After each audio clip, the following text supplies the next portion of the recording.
जय श्री सीते। मैं कवि रामचंद्र जानकी शरणदास आपके सामने एक कथा सुना रहा हूँ। कथा का शीर्षक है बिहारी जी गवाह। वृंदावन के पास एक ब्राह्मण रहता था। एक समय ऐसा आया कि उसके सभी घर वालों की मृत्यु हो गई, केवल वही अकेला बच रहा।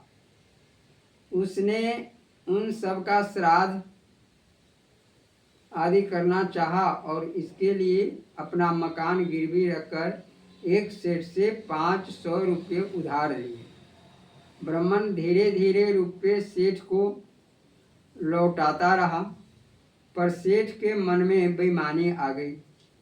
ब्राह्मण ने धीरे धीरे प्रायः सब रुपये लौटा दिए।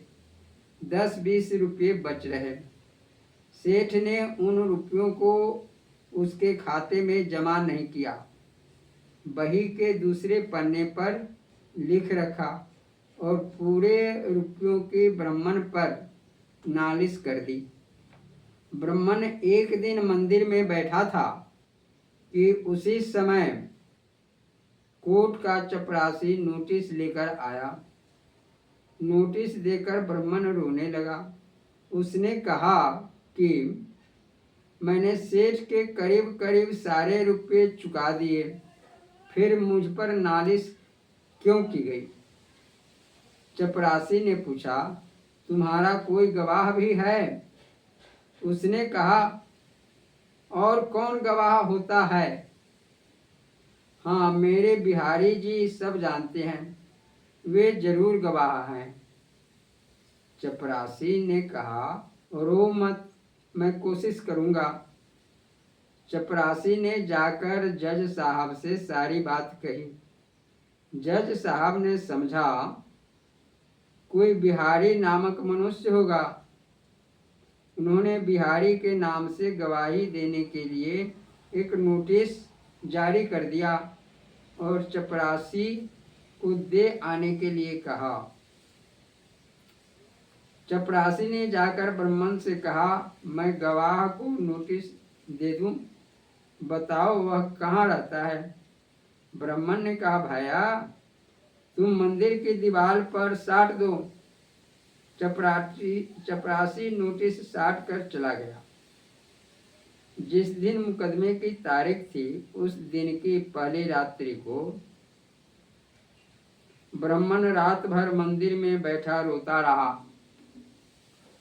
सूर्योदय के समय उसको कुछ नींद सी आ गई।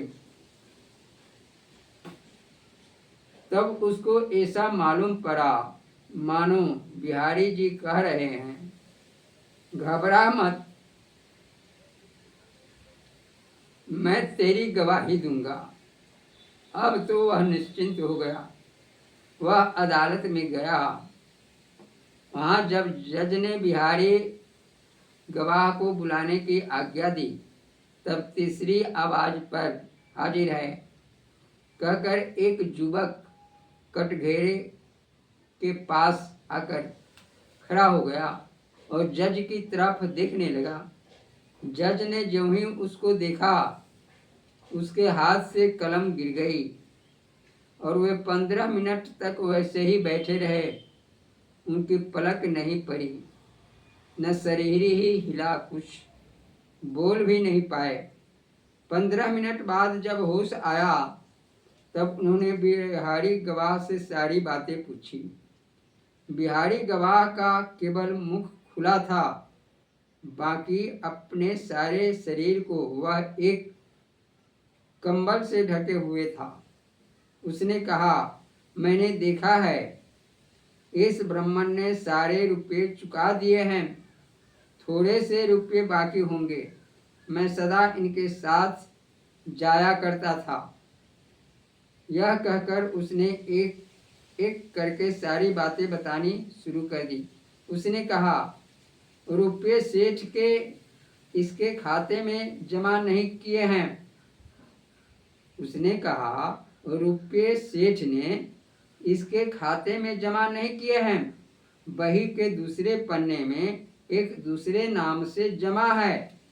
मैं बही का वह पन्ना बता सकता हूँ। तब जज उसको साथ लेकर सेठ की दुकान पर पहुँचे। वहाँ जाने पर बिहारी गवाह ने सब बताना शुरू किया। वह जो बोलता गया जज वही देखते गए और अंत में जिस पन्ने में जिस नाम से रुपए जमा थे वह पन्ना मिल गया। जज ने सारी रकम बिहारी के बताने के अनुसार जमा पाई।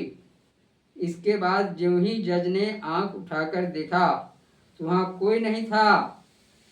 कचहरी में जाकर जज ने कड़ा फैसला लिखा और वहीं बैठे बैठे इस्तीफा लिखकर संन्यास ग्रहण कर लिया। जय श्री सीते। अदालत में पहुंचे कौन? ये मंदिर के भगवान। भगवान अपने सच्चे, जो भगवान के सच्चे भक्त हैं, जिन्हें भगवान पर पूरी विश्वास है, उसकी इच्छा का पूर्ति भगवान अपने हाथ में लेकर करते हैं। आज यही बिहारी जी जो देखने में किसी कोई दूसरा गवाह नहीं था, तो भगवान ने स्वयं जाकर के वहाँ गवाह दिया। यह देखकर के जज अपना इस्तीफा लिखकर संन्यास ले लिया, क्योंकि उसने सेठ को दंडित भी किया। झूठ बोलने का परिणाम उसे मिल गया सेठ को। जय श्री सीते। यह कथा आपको अच्छा लगे तो इसे बार बार सुनने का प्रयास करेंगे। इस कथा से आपको प्रेरणा लेना चाहिए कि झूठी गवाही कभी नहीं देनी चाहिए। भगवान हर जगह व्याप्त है, हर आदमी के साथ रहता है। आप भगवान पर भरोसा रखें। जय श्री सीते।